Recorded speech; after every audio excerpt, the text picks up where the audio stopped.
pawn position after a move like d2, d4. It's like a Karo Kan with an extra tempo, if you will, for the white side. Now, that doesn't mean that you get an advantage. It just means, well, you've got a different imbalanced position.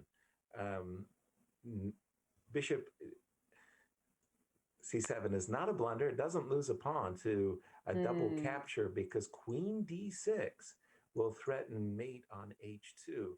So you can't capture twice on the c6 square. Queen d6 setting up that battery, and well, Wesley respects the threat exactly, and he defended the pawn on h2.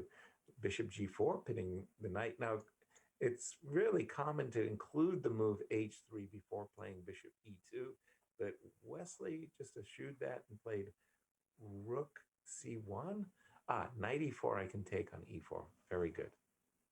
By the way, just noting as I keep an eye on the Jeffrey Zhang Magnus Carlsen game that Jeffrey did play b3 on move one. b3 against Magnus. We saw Nepo use that twice with some success earlier, but and I also have confirmation from Tatev Abrahamian that Nepo did disconnect. That did actually disconnect in that game that we saw Wesley win, but he was busted in the position itself. So everything seems normal. Nothing. It looked like his camera simply froze at the time that we were looking at it. So yeah, it did look like he had a connection issue. Now, this move rook e8 does invite queen c2 because there is an issue with the pieces. So either we start with bishop takes c6 and queen c2, or we play rook e1, which wasn't my first move.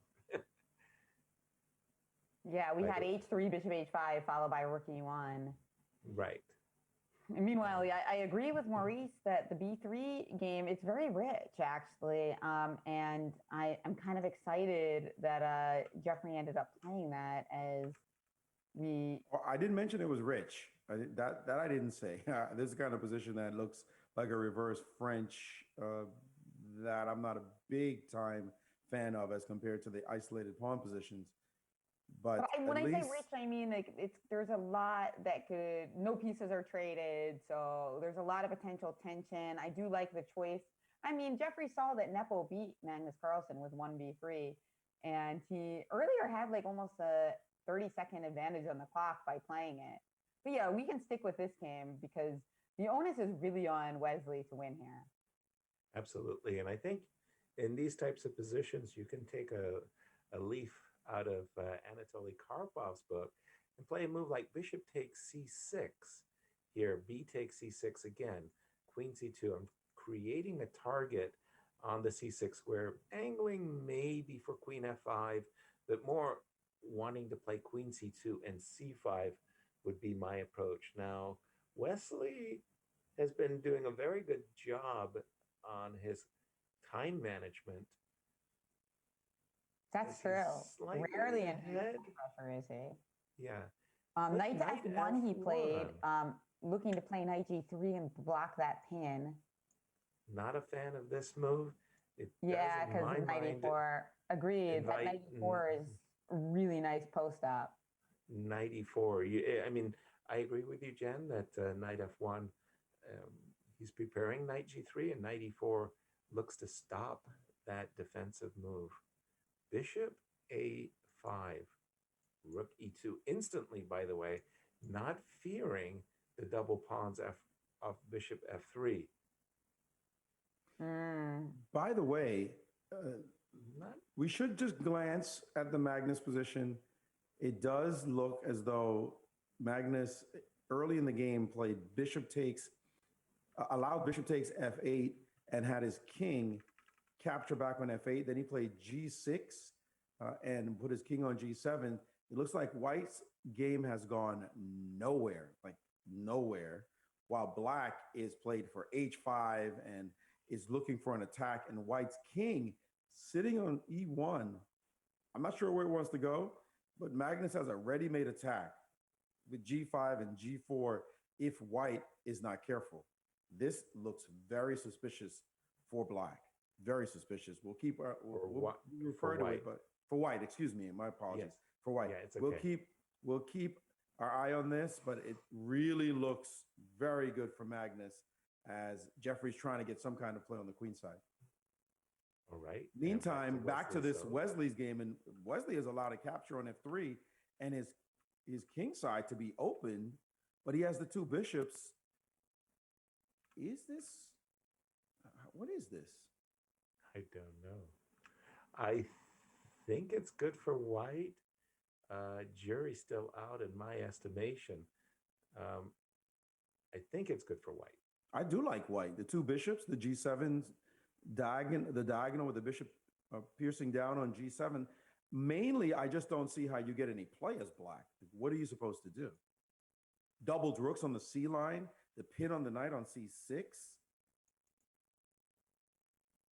He just played queen f5, which normally would be attacking the h3 pawn. The f3 pawn is attacking the h3 pawn. I don't want to defend it at all, to be honest. But what? You don't want to? You want me to play queen takes h3? I don't want to defend it, but I don't see what to do. He's played king g2. I really didn't want to defend it, to be honest. But yeah, I probably smart as Wesley did to play king g2. There's no rook e6, right? Rook e6, rook g6. Yeah, well, does that do rook any? e6 would be what I would look at for sure.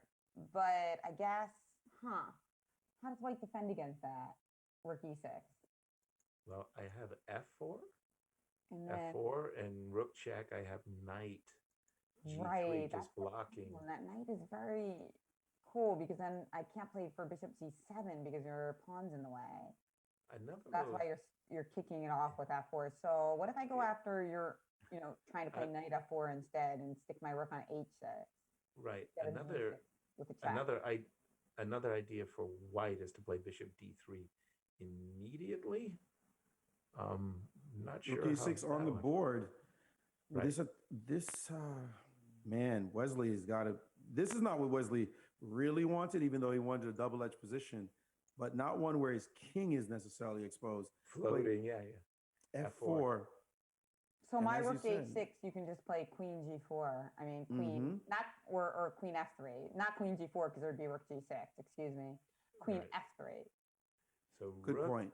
If you want to go rook h6, queen f3 defends the h3 pawn, as you just said, Jen. Yeah.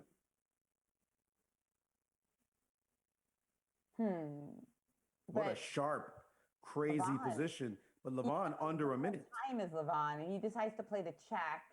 Rook g6 check. Quick immediately king h2. Not playing. You're not a fan of that? You wanted knight g3. I don't know. I'm not a big. I think this knight on h5 looks kind of stupid. So knight g3 does allow its trade. Now he's provoked the move f3. Whoa. F3 or I mean we're threatening queen g2 mate, so you got to do either f3 or knight g3. You can't touch that knight on h5 because of queen g2 checkmate. Yeah, there is a trick. Knight g3, bishop d3, and if you check me on f1, I take with the queen. Now after bishop d3, yes, he's so you're saying why couldn't I just take on g3 because you're saying? Well, e3 was hanging. Oh, okay. By the way, Magnus is completely winning. Wesley must win this game to keep pace. As Magnus is completely winning against Jeffrey. Look at these pawn moves that he made to completely expose Jeffrey's pawn formation. And he has different choices here. The c3 rook is hanging. He also has a potential knight f4 check that will hit the h3 pawn. So Magnus in complete control of that position. And so we're going to see he did play knight f4 in his game. Matter of fact, we should probably do a double viewing here so we can see as Magnus finishes. You bring it up and we can watch the main game. Looks like on the left. Wesley is in cruise control right now. He's just played the move rook c5, which hit this really weak pawn on the d5 and Levon is trying for cheapos. He just played the move D4, but I think he's all out of luck. Yeah, there's so bring up nothing. that Magnus game, please. Just leave it on your screen. We can watch this main game, but just leave Okay. it on the analysis screen as Magnus Mhm. is almost going to win. Look at that position. We see there two passed pawns, dominant knight. Knight D5 is threatened. So we've got the two leaders right now as Wesley has just gone to A7. He just take a Whoops. pawn. Magnus just played knight G2 check, forking rooks. He's going to have He two won. connected passers. He That game is won. now over. He That game is won. over. Magnus Carlsen winning against Jeffrey Zhang's 1B3.